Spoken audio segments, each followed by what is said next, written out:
The last time I covered anything structure related here on the channel, it was the Dungeons and Taverns data pack, which adds a bunch of different structures to your world for you to go out and explore and find, which I think is pretty awesome. But what if instead of a bunch of new structures, we had completely updated and remastered ones from the base game of Minecraft? Today, ladies and gentlemen, we are going to be taking a look at a group of mods which I didn't even know existed until earlier this week, which is made by YUNGNICKYOUNG, aka Mr. Better Minecraft.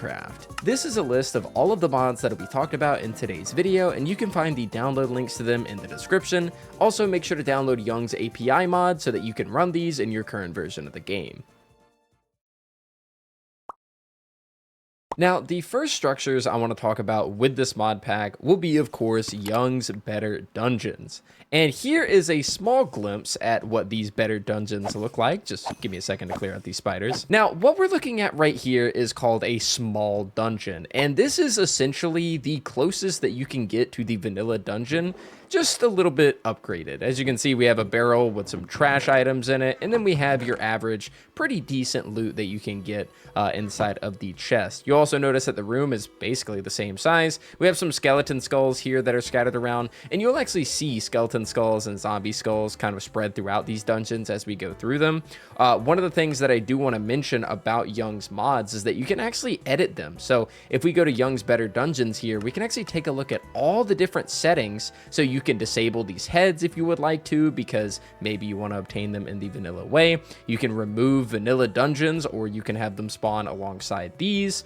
You can have nether dungeons. There's just a lot of different settings for every single one of these mods. So I do want to go ahead and mention that for those of you guys that maybe want to make some changes, and maybe also want to see some of the vanilla structures as well.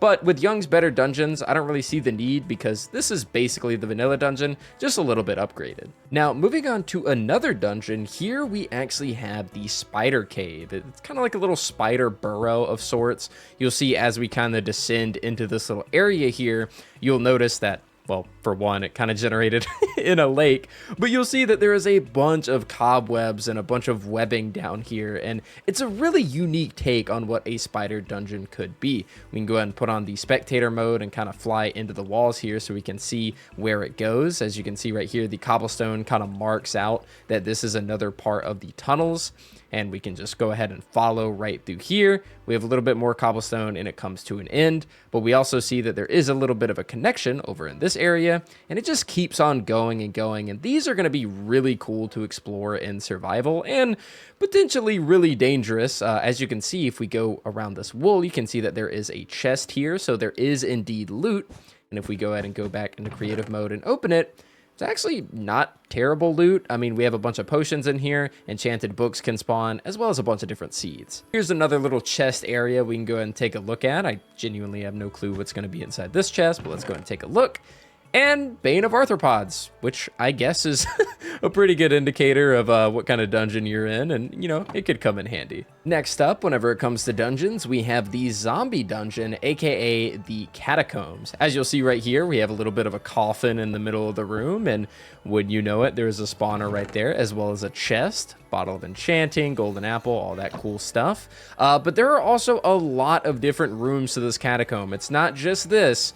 It expands quite a bit. As you can see, if we go ahead and head over here, there's a little bit of a staircase down here. Again, we have more of the heads that I was talking about earlier. If you're somebody that prefers the vanilla way of obtaining them, then of course you can turn those off before they start generating. We have a few chests in here with honestly some pretty damn good loot. I'm not gonna lie, seeing stuff like diamond axes is kind of weird to see randomly generated. But yeah, if you're familiar with the catacomb-like structure from the Dungeons and Taverns data pack, this is very similar to that, and both packs honestly do a damn fine job whenever it comes to this. I just really like Young's Better Dungeons specifically though, because every single mob that can have a dungeon generate has a very unique design to it. You see the zombies here in this catacomb, you saw with the spider cave and the spider spawners in there. Now let's go ahead and go and take a look at the skeletons and see what's going on with them. And here for the skeleton dungeon, we have something that looks like it was ripped straight out of Skyrim. I mean, this looks fantastic. fantastic. The fact that there is a unique design for each of the mob spawners is just so freaking cool to me,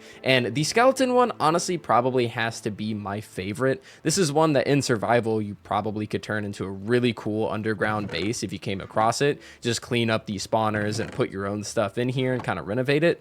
Really awesome dungeon design, and I cannot get over how cool these are. Now, we're not entirely done, because as you guys saw whenever I was taking a look at the dungeon settings, there is actually a nether dungeon that you can find, so I kind of want to go ahead and take a look at that one as well and see what really waits us on the other side. And after doing some searching, it seems as though these nether dungeons spawn very similar to the ones in the overworld. As you'll see, this one is actually buried into the wall here, as something like you would find underground in the overworld. And I think this is really awesome, because this is not only a zombie pigman spawner, or zombie piglin, but there's also a dedicated, get out of the way, there's also a dedicated banner to this dungeon, which is just fantastic. The banner of pork. It just, I don't know, man. It just looks really cool. How's the loot? Kind of mid, but I mean, I don't know. It's something that you could see in a dungeon anyways. Ladies and gentlemen, after further investigation, it seems that these dungeons also spawn out in the middle of, well, the nether. And they kind of look like a little mini nether fortress type deal, just a little bit of a tower going on.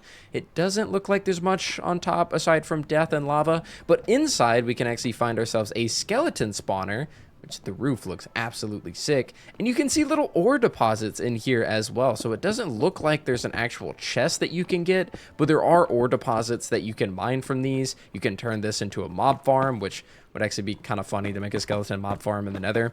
And yeah, this seems absolutely fantastic. It doesn't really look like there's any loot on the inside, so whenever it comes to loot, this is what you get from at least the skeleton version.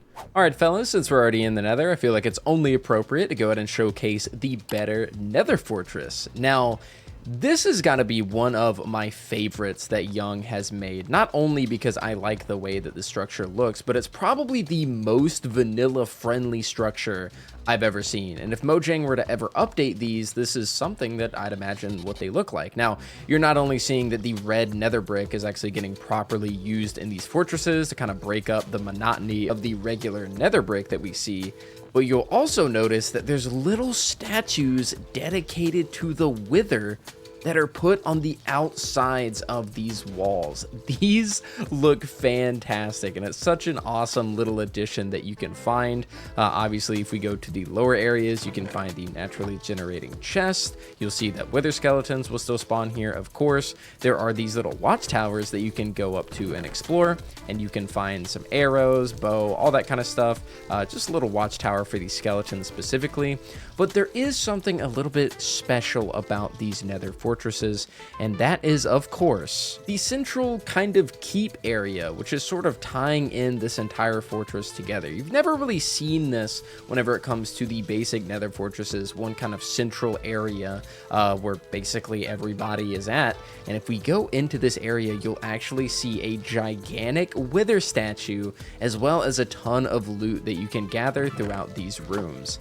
This is just absolutely fantastic. I absolutely adore this structure. Again, this is something that I 100% feel should be in the game by default, and I don't know, Young just did, he just cooked. That's all I can say. He just absolutely cooked with this structure, and this is probably one of the biggest highlights for me personally. And if you're going to start a new Minecraft world or already in an existing one, I highly recommend checking out the nether fortresses. Out of the scorching heat of the nether and into the scorching heat of the desert, the next thing I want to talk about is the better desert temple, or just a proper pyramid. This thing is a thing of beauty, not only in the way that it has been designed from the outside, but the fact that it is basically a dungeon that you can find on the surface. Now, there are so many nooks and crannies to this structure, so many different mechanics via redstone, so many different mobs for you to fight, so many puzzles and traps and yada yada yada. There is so much going on inside of this structure that truly I don't really want to spoil much of it. I don't really want to explore too much of this in today's video. I think this is best explored on your lonesome for the first time completely blind. Now, there are timestamps. You can skip to the next structure for the video, so I'm going to show you guys something a little bit spoilery, and if you don't mind that, then you can continue watching. Going into spectator mode, if I were to just kind of go down a little bit deeper into this structure, you'll actually find that there is a room dedicated to an Egyptian pharaoh. But where exactly is the pharaoh? Well, he is kind of mindlessly, you know, wandering around this area. His guards are basically guarding nothing, but if I can find him really quick. Ah, yes, here we are. Here is the Egyptian pharaoh of the actual desert temple, who's seemingly running away from me. There he is. Oh, okay. He's just not sitting still. So this is kind of funny because these guys don't always generate as baby husks, but this time around he actually did. But he's a little bit more menacing than this traditionally. But the pharaoh actually has a lot more health, I believe, than some of the guards that you can find inside of the temple. And there's actually an advancement that you can get for defeating him. It's a really cool addition to this structure that kind of makes it similar to the ocean monuments that have the elder guardians inside of them, which aren't really a boss, but kind of are. And I think that's just a really cool addition to this actual desert pyramid. It didn't need it whatsoever, by the way. This is one of the best made, you know, remakes of a vanilla structure that I have ever seen. So just adding a pharaoh on top of that as like a little mini boss fight, it's just the icing on top of the cake. This thing is awesome. Going from the scorching heat of the desert and back to another desert. Okay, no, I'm kidding. We're talking about the better jungle temple, which just so happened to generate in this tiny little slice of a jungle right next to this desert beach mesa combo thing. Anyways, this one is very similar to the pyramid which we just discussed, as it is basically a surface level dungeon that you can explore, which very nice of the mod maker to put a bed right here because you will probably die a lot in survival. Again, this is one of those that I don't necessarily want to spoil too much, but this is a structure that you can explore that will have a lot of trials that it's going to basically put you through, a lot of parkour, a lot of traps, a lot of silly looking statues, and all of this will indeed culminate in a treasure room that you can find, but there are some puzzles and secrets that you'll need to explore to actually get there. Also, something I'm just now finding out for the first time, there are different treasure rooms that can actually generate inside of these structures, because I was looking at the jungle temple before I decided to record this video, and the treasure room looked completely different than what this one looks like. So do keep that in mind. There's actually quite a bit of variety whenever it comes to the treasure rooms inside of here. But yeah, I don't really think this structure is quite as cool as the pyramid, because the pyramid is just so hard to top the pyramid. But this jungle temple is definitely a must-have if you were trying to get a better jungle temple experience, because the ones in vanilla Minecraft, they just don't do it. And these little parkour sections and all the secrets and all the traps, they're just so much more well done inside of this mod. From the scorching heat of the okay, I'm gonna stop with that gimmick. Next up, we are going to do something a little bit on a smaller scale, and that is the better witch huts, which this just looks astronomically better than what we have in the base game. You can see there's a little witch here, got a little black cat, which of course you have to have if you're a witch, and you'll see all sorts of witch-related items inside of this hut, which one could expect. This is only one of the many witch huts in the game via this mod, and I'll try to find a few more. I wish I didn't have bad luck and these would just stop spawning in mangrove swamps, because it's kind of hard to get a decent look at them. But as you can see, this is another witch hut, which, you know, looks different, which was what I was looking for. You can see little nether wart going on, or not nether wart, but nether warped wood. Little mushroom. Walk past here. We got the black cat. It doesn't look like we have anything in the way of chests or anything, but we do have a potion of swiftness, I guess. And I think there's probably like one more witch hut that you can find, but I'm a little too lazy, and you guys get the idea. Let's go on to something more exciting. Have you ever wondered why mineshaft wood doesn't match the actual biome that it's under?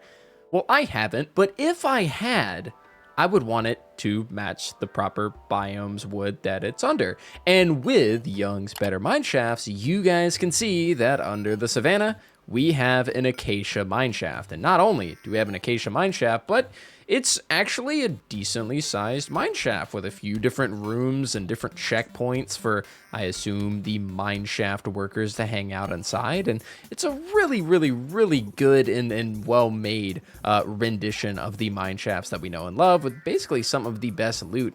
And if I'm not mistaken, you can actually find little clusters of ore inside of these as well, even clusters of diamond too, which are fairly rare.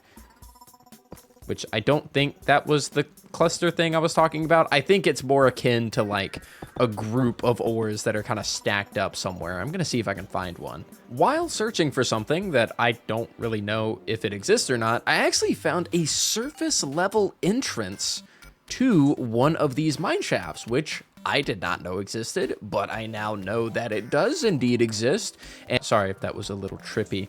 And this, of course, goes through a dripstone cave, and it is not acacia, it is oak, but you'll see it's kind of the same central themes, the kind of same look to it, which you would expect. And yeah, that's pretty cool. You can actually come across these mine shafts on a surface level, which honestly makes a lot more sense from a lore perspective, because how did the mine shafts get there? Where did the actual mine shaft workers, you know, enter into the cave? Or there's an ancient city, you know, how did they exactly get underground to start building these things? So I think it's a really cool idea that the mod maker actually made a proper entrance on the surface. I had never really thought of that before, but I'm glad it exists. Also, I'm seeing a few randomly generated TNT minecarts, which is pretty fantastic. I felt like those have always, aha! Oh, nope, never mind. Never mind. I thought that was the ore cluster that I was talking about one time. But it wasn't. It was just it was just a dungeon. I think I'm going schizophrenic. On to something a little bit more exciting. We have glowing ring in the water, aka the Better Ocean Monument, which is absolutely huge, by the way. These things, they look pretty cool. This is definitely the embodiment of an underwater dungeon. Now, these are probably the only structure that I would also have vanilla versions generate alongside, mainly because I don't know how you would go about making a guardian farm with this new and improved version of the Ocean Monument. I mean, I'm sure it's possible. Would it be extremely frustrating though, because of how huge it is?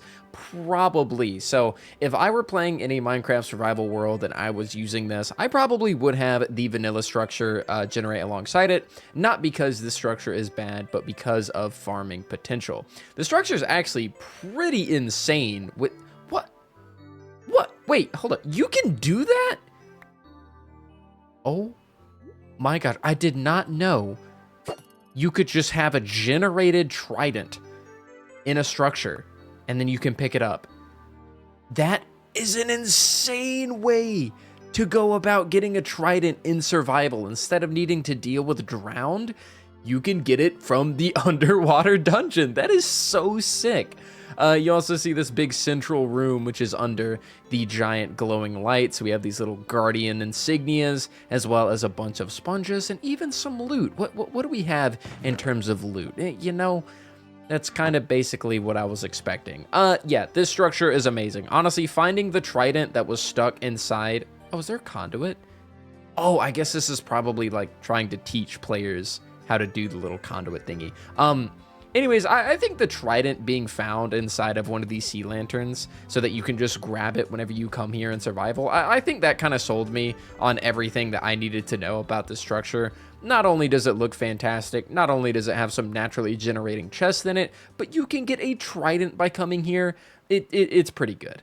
On to our second to last structure, we have the Better Stronghold. This is another one of those structures, man, that Mojang really needs to update, and honestly, an 𝗏𝗏𝗄𝗏 generated in it. And honestly, I think that they should go this route whenever it comes to updating the Stronghold. We have this big central room here. We have some Enderman banners. We have some, I guess, Wither banners, foreshadowing.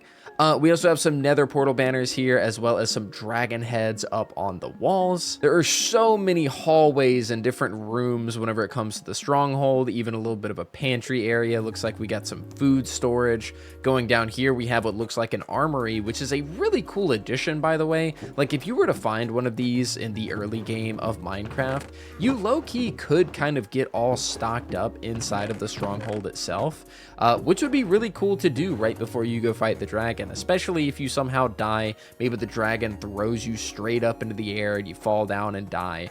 You know, you could have a bed set spawn inside of the actual stronghold and use the armory inside of it to get yourself rearmed and be able to take the dragon on head first. Of course, the new rooms that have been added, the different chests, the different statues, you know, everything going on here is really cool. But I definitely gotta say that the main bread and butter of this structure is, of course, this little central courtyard area, and of course, the actual portal room itself. I mean, this is the level of epicness, I guess you could put it, that really should be with the actual end portal itself. We got statues lining the walls, we have this big central bridge that you're walking across, a bunch of lava, a dragon statue right there, and it's held up by chains. It's just a really cool way of presenting the portal area to the player and showing the significance of what you're about to step into.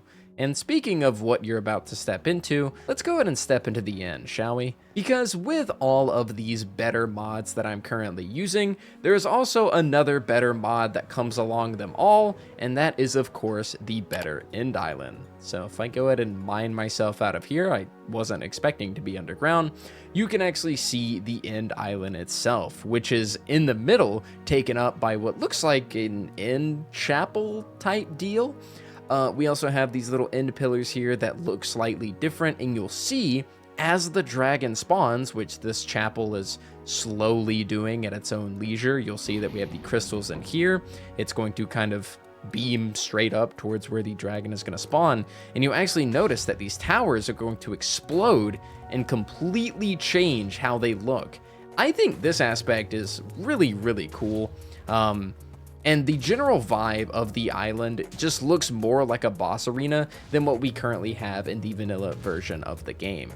This is one of the best ways to cap off this mod showcase with just a fantastic looking addition, as the rest of them were basically remade structures, and this is not really a remade dimension, but whenever it comes to the central area of the end, completely redoing it in this manner and nailing it this well is definitely something to be proud of. But anyways guys, that is going to do it for me today. I hope you guys did enjoy all of the mods that I showcased in this video with all of the better structures and capping things off with this new end boss arena. Let me know what you guys think down in the comments below. Of course, you can find these mods in the description if you would like to install them for yourselves. Thank you all so much for watching, and I'll see you guys next time.